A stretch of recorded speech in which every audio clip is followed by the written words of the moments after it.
Hello, my dear teachers. This is Meenakshi Narula at Mentoring the Mentors. And again, I have come up with another wonderful, engaging strategy. As you can see, it's PPPB. Now, what's that? When is to be used? Just have a look at the picture. What does it talk about? Commonality in our classes. What is common? What do we see? When we ask questions, the students, they raise their hands. So here we are talking about no hand raise policy. No hand raise policy and how we can stop it. What is an alternative to that? Why do we need to stop it? Let us discuss all other things to foster student engagement in our classes. Generally, what happens in our classes? We do believe like high engagement classroom environments appear to have a significant impact on student achievement. But when we as teachers, we allow students to choose whether to participate or not. For example, when we allow them to raise their hands to show they have an answer, so they are actually, we as teachers, we are actually making the achievement gap worse because the children who usually do not participate, like we give them opportunity to not to raise hand and they do not come forward, and the children who regularly participate, only they come forward and only they participate and they share their answer.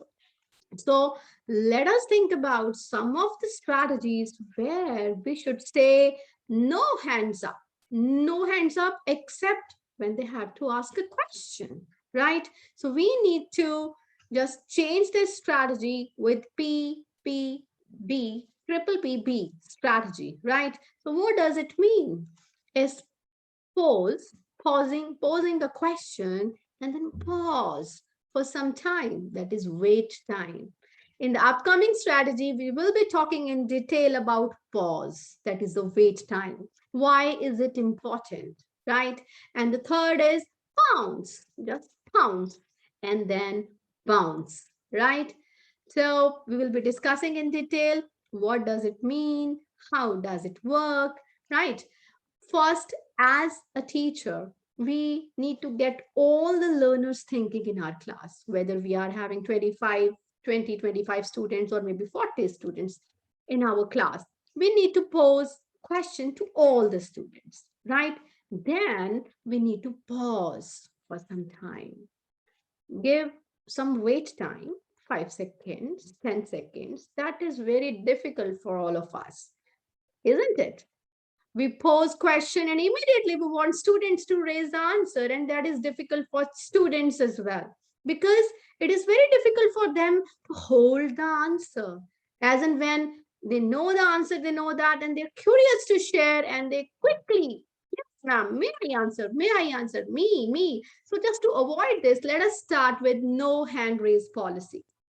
Give them thinking time, let them think the answer, let them talk to the neighbor, I mean the peer, the partner who is sitting next to the child, or maybe you have made them sit in groups, right? So let them discuss the answer, give them some time, and after that you need to pounce on any one student randomly to ask the question.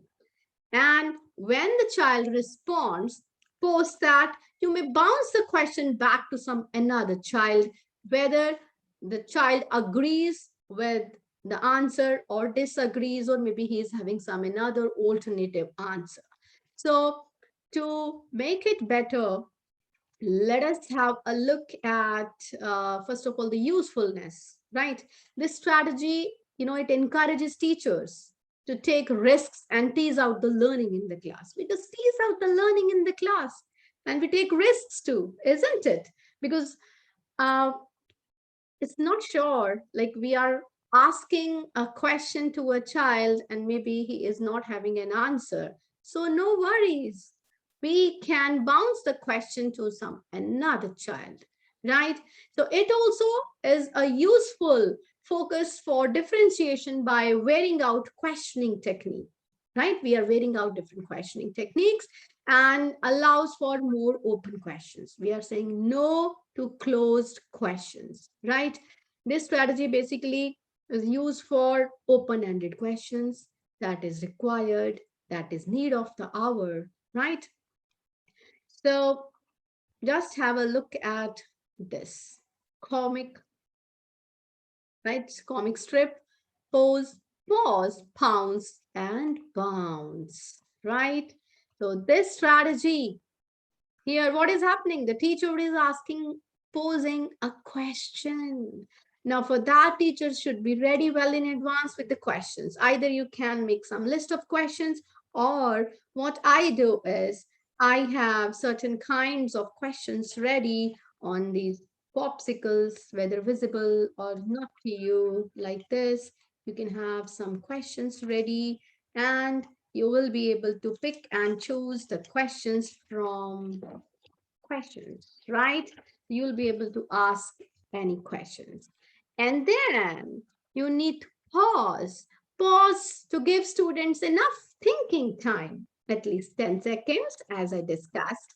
And then you need to pounce on the student for the answer. For that, again, you should be ready with your student's name on popsicles, on chits, howsoever you want to call out their names. Maybe you are having some list. So let us have some fun in our class too. Randomly, you may pick any one student's name, right, from the popsicles, and then you may announce the name. This child has to answer, but make sure when the child responds to the question, you need to discard the popsicle, keep it away so that you should be able to give chance to all other students, right?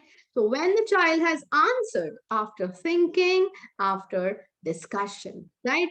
During the time that you have given to your students, what you have to do to ensure more engagement in the class, you need to bounce the first answer onto another student instantly. Just pick another popsicle and read out the name of the child, and they'll be coming up with the answer, whether they agree or disagree. So whatever the case may be, so they will be sharing their own answer. Like, this is how this strategy works. Isn't it simple and sophisticated? This can be used as AFL, that is assessment for learning technique as well, so that you see, we can help address differentiation in the classroom. We can encourage more of the students in the class to take part, right? And we are saying no to the closed questions. This is how this strategy, it works. And moreover, when we go for no hands up, let me tell you, you have to uh, encourage your students to take part, and you have to make them understand, like, when we are going for no hands up, this doesn't mean like we want to embarrass the students who usually come up and who usually raise their hands and who are ready to have the answer, because it becomes very difficult for them to hold the answer, to keep their tongue tied. Like, see, if they are having the answer with them, it is very difficult to keep the tongue tied for those students. But you need to make sure like this strategy is being followed, so that I, as a teacher, want to make sure like participation in the class is not an option. It's not optional, it is mandatory, and each and every child has to be a part and parcel of the classroom discussion. So this is how you can make your classes engaging, enriching, and exciting, and you can have different kind of questioning technique. Just say with me, pause, pause, pounce, and bounce is triple P B strategy, PPPB strategy, and that works along with no hand raise policy. So I hope you must have enjoyed learning about new strategies that I have been sharing with you. I love to share my learnings with all the teachers. Make sure if you are using these strategies in your classroom, you share the feedback in the comment section below. You share your experience as well, so that we can learn from each other. Also, if you really liked it, do not forget to share this video with other teachers in your circle. Let all of us learn together, share our teaching learning strategies, our experiences with each other to make this mission of SDG 4 quality education like successful. All right. So again, thank you all of you from Meenakshi at Mentoring the Mentors.